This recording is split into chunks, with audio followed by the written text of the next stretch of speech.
যারা এই সমস্ত তাল বাহানা শুরু করেছে তারা ইসলামের শত্রু, বাংলাদেশের শত্রু। ইন্ডিয়ান এজেন্ডা বাস্তবায়ন করার জন্য এখানে নিয়োজিত হয়েছে। তাই সংগ্রামী বন্ধুগণ, জিয়ার সৈনিক হিসেবে আপনাদেরকে শপথ নিতে হবে বাংলাদেশের যে কোনো পরিস্থিতিতে, যে কোনো সময় রাজপথে থেকে এই অবৈধ পাইকারাকারী ষড়যন্ত্রকারীদেরকে আমরা মোকাবেলা করবো।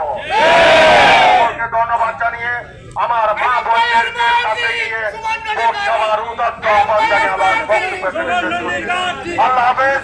বাংলাদেশ জিন্দাবাদ, তারেক রহমান জিন্দাবাদ, জিন্দাবাদ, শহীদ প্রেসিডেন্ট